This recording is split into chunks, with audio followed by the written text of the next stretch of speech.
नाज़रीन इकराम, पाकिस्तान की मसल्ह अफवाज के लीडरशिप स्ट्रक्चर में बहुत बड़े पैमाने पर तब्दीली लाई जा रही है 27वीं आईनी तरमीम के जरिए।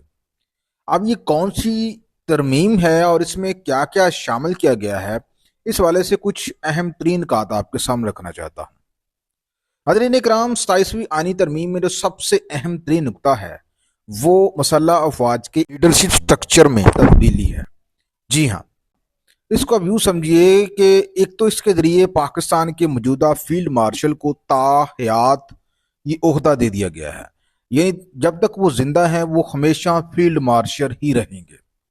उनको आइनी कवर दे दिया गया है और अगर कोई ख़त्म करना चाहता है तो उनको 2 तिहाई अक्सरियत दरकार होगी दोनों ऐवानों से, और उसके बाद ही वो उनसे वो ये ओहदा वापस ले सकता है फील्ड मार्शल का। इससे भी जो अहम तरीन तब्दीली की गई है मसल्ह अफवाज के स्ट्रक्चर में वो ये है कि नाज़रीन इकराम, अब एक नया कमांडर ऑफ डिफेंस स्टाफ का ओहदा तहलीक किया गया है। इससे पहले इस तरह का कोई ओहदा नहीं था पाकिस्तान की आर्मी में। ये नया ओहदा जो है वो सामने आया है, कमांडर ऑफ डिफेंस स्टाफ, जो कि लीड करेगा मसल्ह अफवाज की तीनों ब्रांचों को। जी हाँ, तीनों ब्रांचें कौन कौन सी हैं? नेवी है, फजाइया है और बड़ी फौज है। इससे पहले क्या होता था कि जो नेवी थी उसको लीड करते थे एयर नेवल चीफ, और जो फजाइया थी उनको लीड करते थे एयर चीफ मार्शल, और जो बड़ी फौज थी उसको लीड करते थे आर्मी चीफ।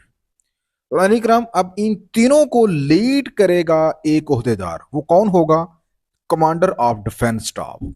ये जो नई पोस्ट सामने आई है, यूं कह लीजिए कि चीफ ऑफ डिफेंस स्टाफ।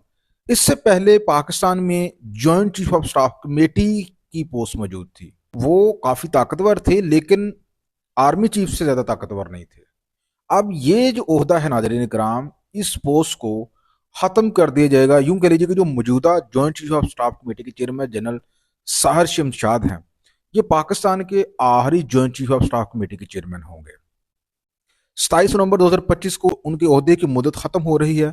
उसके बाद joint chief of staff committee के चेयरमैन का जो ओहदा है इसको ख़त्म कर दिया जाएगा, और 27 नवंबर के बाद पाकिस्तान की मसल्ह अफवाज नए चीफ के अंडर काम करेगी, और नया चीफ जो होगा वो कमांडर ऑफ डिफेंस स्टाफ होगा। और नया चीफ जो है वो कौन है? वो field marshal general Asim Munir को जो है नया चीफ बनाया गया है। जी हाँ, वो ही नाज़रीन कराम पाकिस्तान की तीनों मसल्ह अफवाज की जो ब्रांचेज हैं उनके कमांडर ऑफ डिफेंस स्टाफ होंगे, उनके कमांडर इन चीफ होंगे। यानी कि उनकी कमान के नीचे अब ये तीनों ब्रांचेज जो है वो काम करेंगी। इसके लिए नाज़रीन कराम 27वीं आईनी तरमीम लाई गई है और उसमें आर्टिकल 243 जो है उसको अमेंड किया जाएगा, और जो मौजूदा फील्ड मार्शल हैं इनको ही चीफ ऑफ डिफेंस स्टाफ मुकर्रर कर दिया जाएगा। ये पाकिस्तान के पहले चीफ ऑफ डिफेंस स्टाफ होंगे जो कि इस नए ओहदे को संभालेंगे। दूसरा नाज़रीन इकराम, इस तरमीम में अहम तरीन जो नुकात है वो दोहरी शहरियत के हवाले से भी है। अब कुछ लोग जो है वो झूठ फैला रहे हैं जी कि दोहरी शहरियत शायद आम सिटीजन की भी खत्म की जा रही है, क्योंकि बहुत से पाकिस्तानी जो है वो पाकिस्तान के साथ साथ अमेरिका, यूके, ऑस्ट्रेलिया, न्यूजीलैंड और दीगर यूरोपीय ममालिक की नेशनलिटी होल्डर भी हैं। तो ऐसे लोगों के हवाले से गलत चीज़ें फैलाई जा रही हैं। तो मैं आपको बताते चलूँ कि ये आम पाकिस्तानियों की डबल नेशनलिटी ख़त्म नहीं की जा रही, तजवीज़ ज़ेर गौर है, लेकिन ये कहा जा रहा है कि उनकी नेशनलिटी को नहीं छेड़ा जाएगा। डबल नेशनलिटी उनकी ख़त्म की जा रही है कि जो पाकिस्तान में अहम ओहदों पर हैं, जैसा कि जो पाकिस्तान के ब्यूरोक्रेट्स हैं, जो अहम तरीन अफसरान हैं, सरकारी अफसरान, पाकिस्तान में मतअद्दद सरकारी अफसरान जो हैं वो ड्यूल नेशनलिटी के हामिल हैं, जैसे कि ख्वाजा आसफ ने भी ये बताया था पिछले दिनों। और इसके अलावा ना सिर्फ सिविल ब्यूरोक्रेट्स बल्कि अस्करी ब्यूरोक्रेट जो हैं, जो अस्करी अफसरान हैं, उनकी भी ड्यू नेशनलिटी के ऊपर पाबंदी आयद कर दी जाएगी इस तरमीम के बाद।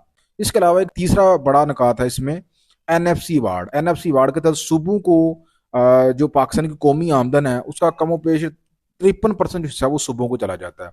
तो बाकी जो बचता है 57% हिस्सा वो वफाक के पास बचता है। तो इसको कम करने की बात की जा रही है। पीपल पार्टी ने इसकी मुखालफत की है, बाकी जमातें जो है वो इसकी हिमायत कर रही हैं। तो ये तो छोटी छोटी तरमीमें हैं, ये तो ज़रूरत ही नहीं है। हर जो मेन तरमीम थी वो 243 आर्टिकल में जो मसल्ह अफवाज का स्ट्रक्चर था, इंतजामी स्ट्रक्चर, उसमें तब्दीली लाना था और फील्ड मार्शल को جو ہے وہ آئینی کور دینا تھا۔ تو یہ مین چیزیں تھی جو کہ 27ویں آئینی ترمیم میں سامنے آئی ہیں۔